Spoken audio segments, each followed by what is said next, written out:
在来西班牙之前，一个加拿大的朋友问我，你去西班牙之后，你加拿大工作的这3年时间怎么办？它能算在你的退休金计算里边吗？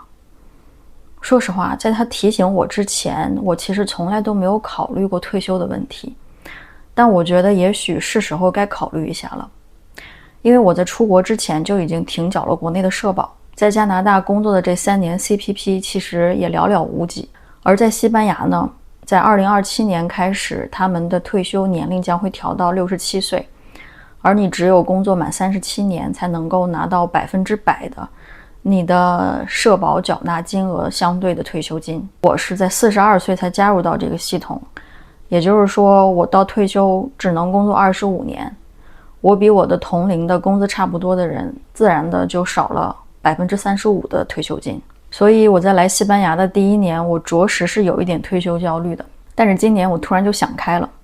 今天我就想聊一聊我的这个从有到无的退休焦虑的整个心路历程。当然，如果你期待的是什么理财方案的话，那你可以划走了，因为在我这里不谈理财，纯靠心态。先讲讲我焦虑的主要来源吧，那肯定是生活成本，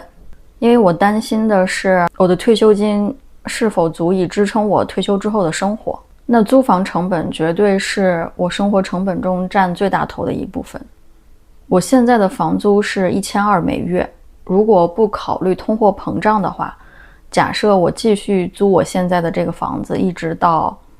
我退休25年，一共将会花费36万欧元。所以我一开始的打算就是，如果我能够买到一套40万以下的房子的话，那是不是我退休之后就不用考虑房租问题了？那退休金就100%够了呢？但是买房子对于我这样一个完美主义者来讲，没有那么容易。首先讲 location 吧，我现在住的这个地方离我的公司步行只有3分钟的路。我从我房间门走到我公司办公室的门，一共只需要5分钟。所以我担心，我但凡搬得再稍微远一点，我都不爱来公司了。如果说把房子买在马德里吧，我又嫌马德里太吵。买在我们这个小镇上呢，在这附近的离公司比较近，走路到火车站比较近的房子，又都是90几年、2000年的老房子，我不太确定再住个20-30年是否能住得住。而新房子呢，又离公司有点远，交通没有那么方便。最主要的是，我现在身边的同事和搞房地产行业相关的人，他们都说现在西班牙的房价在高点，在泡沫里，不适合入手。但是你又不确定这个房价是不是真的能够降下去。就像我几个加拿大的朋友跟我说，现在加拿大的房价都降了20-30%，当时他们花80-90万买的房子，现在60-70万就能到手。所以在第1年，我主要焦虑的事情就是买还是不买，买的话买哪里，就始终做不了这个决定。我为什么说我今年突然就想开了呢？主要有3个原因。第一个是有一次我在听岩中花树鲁豫采访张春的时候，张春聊到他抑郁症的那几年，其实他认为为未来焦虑的人反而是乐观的，因为你相信你能够活到未来。听到这个观点的时候，我突然茅塞顿开。我一直焦虑的是我退休之后怎么办，但其实我能不能活到退休我都不知道。到我们那个年龄，退休年龄是不是能够延长80岁都不好说。所以我现在其实也没有必要为25年之后的事情焦虑。其实说到年龄，我们家的人还算长寿，我爷爷奶奶都是95岁的时候才去世的，姥姥姥爷也都是90多去世。但是我观察到的，他们在他们晚年的那几年基本上都出不了门，不是躺在床上就是天天窝在家里边，也不敢走远，也去不了哪里。对于我来讲，如果我的生命的延续只是为了睁眼吃饭喝水睡觉，那我觉得多一天少一天好像区别也没有那么大。所以我应该做的是，我还能够保证我的生命质量的前提下，过好我的每一天。第2个缓解我焦虑的点是我的一个加拿大同事。我当时入职的时候他已经60多岁了，他后来在他67岁的那一年，他还跳槽去另外一家公司当了 HR manager， 每周还算 payroll 算得飞起。他还在他66岁的那一年培养了一个新的爱好，就是织布，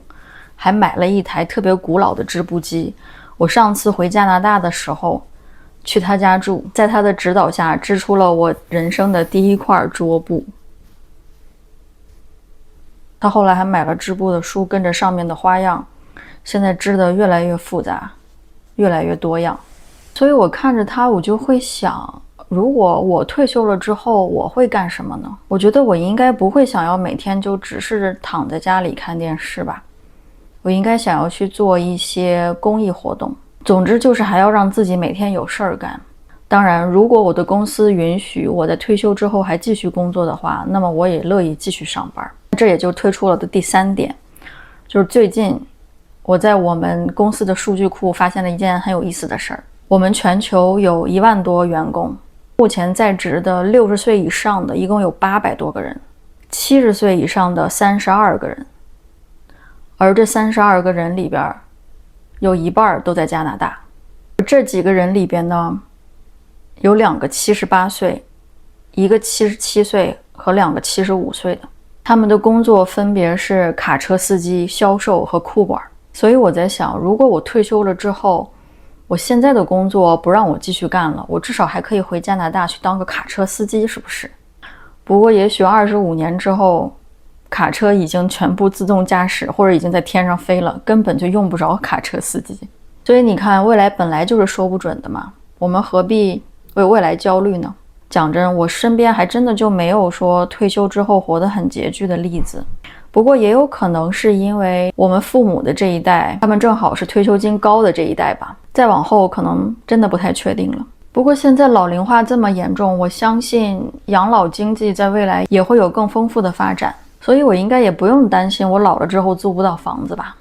而且就算欧洲我生活不起，那这个世界上也总还会有我能生活得起的地方吧。当我放下了买房子的执念之后，我发现我的生活又轻松了起来。只要我们公司不搬家，只要我还在这儿工作，我就可以享受每天5分钟走到办公室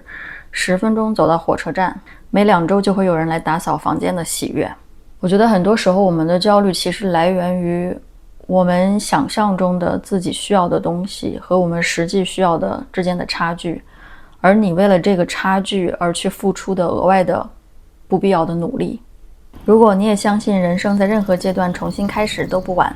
也许你会对我35岁才第一次留学加拿大，40岁又搬到西班牙工作和生活的经历感兴趣。之后我会分享更多我的真实故事和人生感悟。我们下期再见喽。